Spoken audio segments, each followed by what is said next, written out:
Hola, bienvenidos a un nuevo video. Mi nombre es Joalis Díaz y hoy les estaré hablando sobre la bronquitis y la bronquiolitis. Pero antes les hablaré un poco sobre la fisiología respiratoria. La respiración proporciona oxígeno a los tejidos y expulsa el dióxido de carbono. Esto tiene cuatro funciones muy importantes, las cuales son la ventilación pulmonar, que se refiere al flujo de entrada y salida entre la atmósfera y los alveolos pulmonares. Número 2, la difusión de oxígeno y dióxido de carbono entre los alveolos y la sangre. Número 3, el transporte de oxígeno y dióxido de carbono a la sangre y a los tejidos corporales. Y por último, la regulación de la ventilación. Mecánica de la ventilación pulmonar.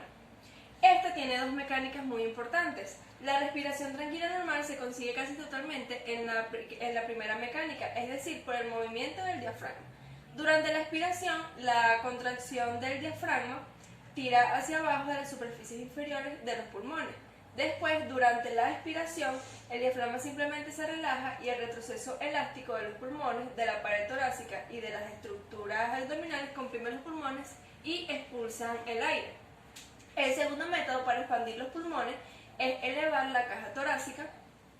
Esto expande los pulmones porque en la posición de reposo natural las costillas están inclinadas hacia abajo, lo que permite que el esternón se desplace hacia abajo y hacia atrás hacia la columna vertebral. Difusión de oxígeno y de dióxido de carbono entre los alveolos. Después de que los alveolos se hayan ventilado con aire limpio, sigue la siguiente fase del proceso respiratorio, que es la difusión del oxígeno desde los alveolos hacia la sangre pulmonar y la difusión del dióxido de carbono en sentido contrario, en la sangre. El proceso de difusión es simplemente el movimiento aleatorio de moléculas en todas las direcciones a través de la membrana respiratoria y de los líquidos adyacentes. Sin embargo, en la fisiología respiratoria esta no solamente se basa en cómo se produce la difusión, sino también la velocidad en la que ocurre. Transporte de oxígeno y dióxido de carbono en la sangre y los tejidos corporales. Una vez que el oxígeno ha difundido desde los alveolos hacia la sangre pulmonar y es transportado hacia los capilares de los tejidos periféricos, combinado con la hemoglobina, la presencia de la hemoglobina en los eritrocitos permite que la sangre transporte de 30 a 100 veces más oxígeno de lo que podía transportar en el agua de la sangre. El dióxido de carbono, al igual que el oxígeno, también se combina en la sangre con sustancias químicas que aumentan de 15 a 20 veces el transporte del dióxido de carbono. La regulación de la ventilación. Normalmente el sistema nervioso ajusta la velocidad de la ventilación alveolar casi exactamente a las demandas del cuerpo, de modo que la presión del oxígeno y la presión del dióxido de carbono en la sangre arterial apenas alteran la sangre arterial, incluso durante el ejercicio intenso. La bronquitis. La bronquitis es una inflamación del tejido que recubre los conductos bronquiales, los cuales conectan la tráquea con los pulmones. Cuando una persona se enferma de bronquitis, el proceso de ventilación pulmonar se torna difícil. Con base a su duración se distinguen dos tipos de bronquitis: la bronquitis aguda de corta duración y la bronquitis crónica de larga duración y con episodios recurrentes. La bronquitis aguda. Esta es una inflamación aguda, difusa y autolimitada de la mucosa bronquial, que se traduce clínicamente en un cuadro agudo o subagudo de tos seca, con o sin expectoración. Esta dura un mínimo menos de 2 o 3 semanas y que suele acompañarse de síntomas de vías aéreas superiores y de un cuadro constitucional. Su etiología. La bronquitis aguda es de origen viral y aproximadamente el 90% es dado por la influenza, la parainfluenza, el adenovirus, entre otros. El alrededor del 10% de los casos de la bronquitis aguda se complica con una sobreinfección bacteriana, como el Mycoplasma pneumoniae, el Streptococcus pneumoniae y el Haemophilus influenzae, entre otros. Su fisiopatología. Se considera que la bronquitis aguda refleja una respuesta inflamatoria frente al epitelio bronquial que con frecuencia se traduce en la descamación de las células epiteliales, la desnudación de la mucosa hasta la membrana basal e infiltración linfocítica. El resultado de todo esto va a ser un edema de la mucosa bronquial y la producción de moco. La inflamación es transitoria y habitualmente desaparece una vez que se resuelve la infección. Su cuadro clínico.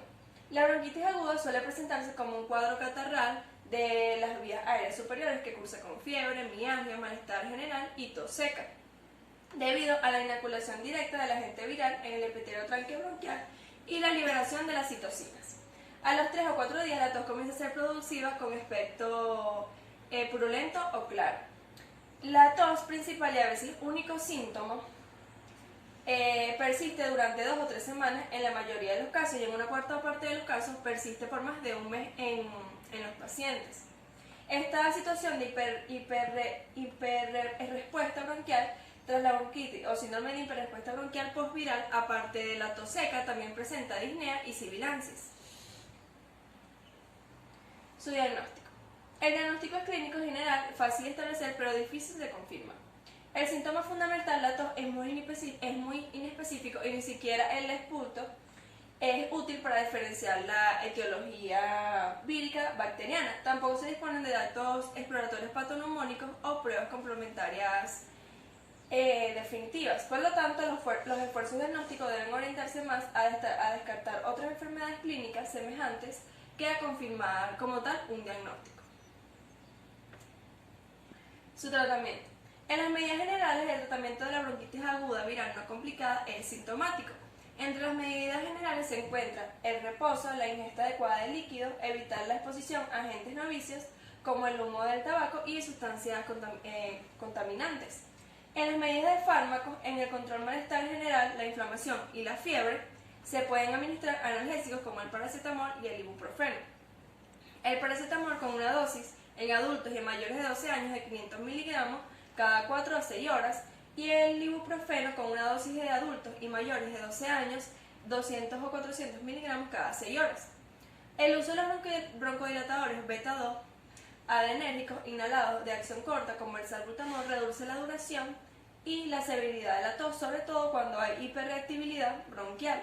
La dosis recomendada para niños y adultos es de 2 inhalaciones cada 4 a 8 horas. La tos es un mecanismo protector para eliminar las secreciones bronquiales, de manera que no se requieren los antitusígenos. La bronquitis crónica. La bronquitis crónica es un trastorno caracterizado por tos productiva, constante o recurrente, la mayor parte de los días del mes, durante un mínimo de 3 meses por año y del periodo menor de 2 años sucesivos. La bronquitis crónica es más común en los hombres que en las mujeres y en su más prevalencia se encuentra en los individuos mayores de 40 años. Su etiopatogenia. Las estructuras que experimentan los cambios anatómicos más severos en la bronquitis crónica son las vías respiratorias de conducción, especialmente las vías periféricas.